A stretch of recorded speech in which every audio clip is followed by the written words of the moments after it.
Assalamualaikum warahmatullahi wabarakatuh. Kesempatan kali ini saya akan menyampaikan artikel saya yang berjudul Moralitas Epistemik dalam Islam. Kritik Al-Ghazali terhadap penyakit ilmu dan tantangan integritas akademik kontemporer. Yang pertama adalah gejala klinis dan dari krisis integritas kampus kontemporer. Di antaranya adalah Orbis Orperis, mengutamakan kuantitas publikasi dan indikator H-index di atas pencarian kebenaran substansif.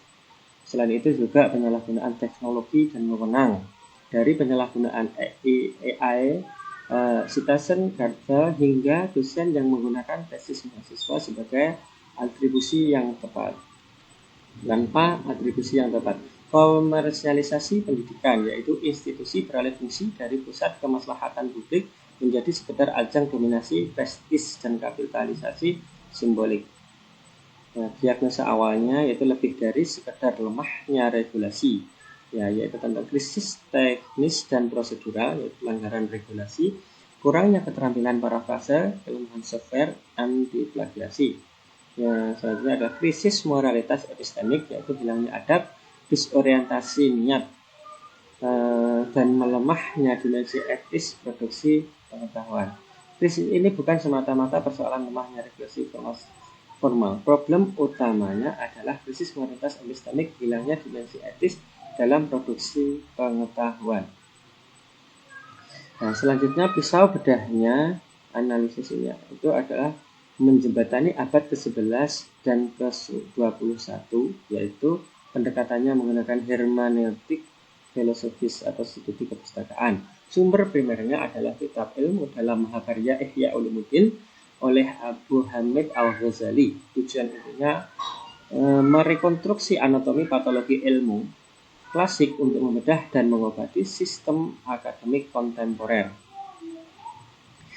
Adapun kerangka analisisnya atau penyakit ilmu itu adalah yang pertama adalah disorientasi niat, pengetahuan sebagai instrumen pembenaran diri. Yang kedua, deviasi praksis, keputusan antara pengetahuan dan tindakan moral. Yang ketiga, distorsi spiritual atau kesombongan intelektual dan ilusi superioritas. Dimensi disorientasi niat atau akar penyakitnya itu adalah kerusakan niat. Gejala klasiknya yaitu mencari ilmu demi riak atau pamer, memburu pujian manusia, dan hub al-zah, kecintaan pada status dan kedudukan sosial. Dampak patologisnya adalah ilmu kehilangan orientasi transenden, bukan lagi ilmu yang menyelamatkan. Pengetahuan tereduksi menjadi sekedar instrumen pembenaran diri dan ambisi duniawi.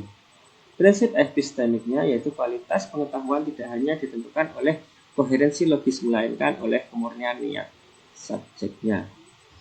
Adapun sintesis yang pertama yaitu mutasi modern dari hub al-zah, dari teks klasik, yaitu Ria al-hub al-zah mencari popularitas dan validasi eksternal. Realitas modern, budaya publisiteris, obsesi pada H-index, manipulasi, citasi, dan pengajaran kapital simbolik atau reputasi global. Riak tidak lagi berbentuk pujian lisan di majelis, melainkan bertransformasi menjadi angka citasi dan impact faktor di layar metrik akademik. Selanjutnya yaitu dimensi 2, deviasi praksis atau ilmu tanpa amal, yaitu keterputusan antara kognisi dan moralitas. Peringatan Al-Ghazali, ilmu yang tidak diamalkan bukan sekedar tidak berguna tetapi menjadi hujjah, bukti akan memberatkan pemiliknya di akhirat.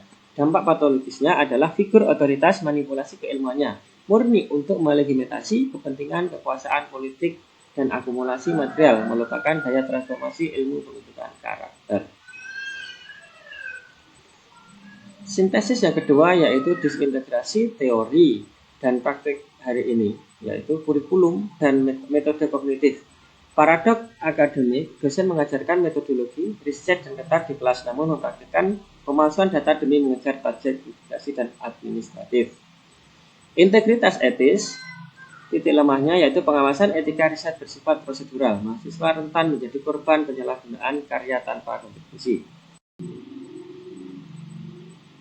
Kesimpulan, terjadi keterputusan fatal. Institusi sukses mengajarkan cara meriset kognitif tetapi gagal menanamkan tanggung jawab untuk jujur moral.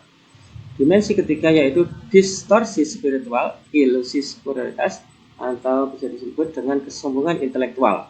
Gejala klasiknya yaitu memperoleh keluasan ilmu tanpa diimbangi dengan penyucian jiwa atau tasjiyatun nafas.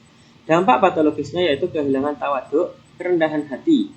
Ilmuwan menolak kebenaran dari luar dirinya dan ruang akademik kehilangan sifat dialogisnya, berubah menjadi arena dominasi.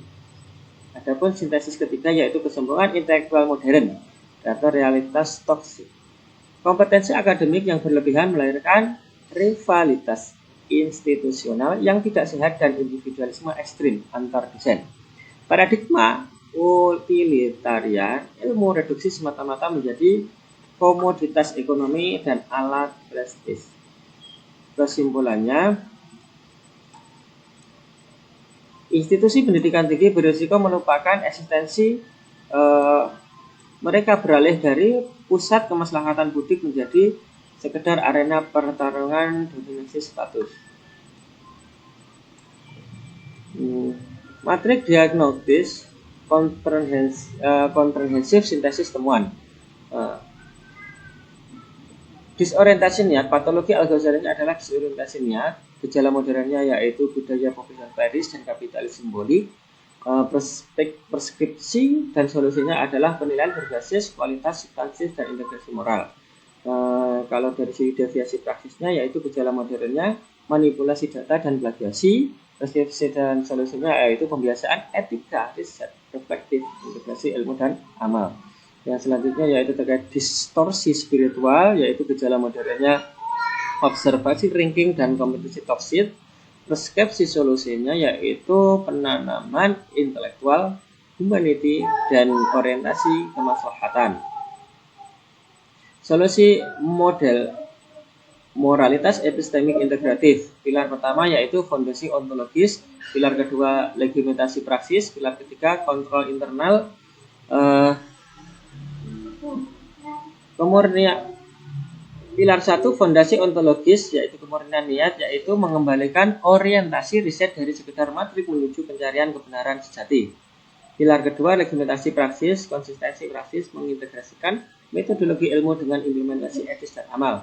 Pilar ketiga kontrol internal, pencucian jiwa dan tasjiyatun nafas, membangun kerendahan hati intelektual humanity agar ilmu tidak ditunggangi oleh ego. Nah, rekomendasi pragmatif untuk tata kelola perguruan tinggi yang pertama yaitu reformulasi evaluasi, bergerak dari indikator murni kuantitatif dan administratif menuju penilaian berdasarkan dampak kualitatif dan kemaslahatan real di masyarakat. Transformasi kurikulum yang kedua yaitu mengintegrasikan etika penelitian, tidak hanya sebagai teori di kelas, melainkan melalui praktik reflektif dan keteladanan atau role modeling dosen. Yang ketiga, pergeseran budaya institusi, yaitu meninggalkan tata kelola yang murni administratif, regulatif menuju pendekatan yang etis, spiritual, menanamkan bahwa integritas adalah kompetensi inti ilmuwan. Integritas akademik tidak bisa dipaksa hanya dengan mesin deteksi plagiasi, ia harus ditumbuhkan dari kemurnian niat, keselarasan praksis, dan kerendahan hati intelektual, mengembalikan jiwa pada ilmu pengetahuan. Ya, cukup sekian. Terima kasih dari presentasi saya. Semoga memberi manfaat untuk kita semua dan Assalamualaikum warahmatullahi wabarakatuh.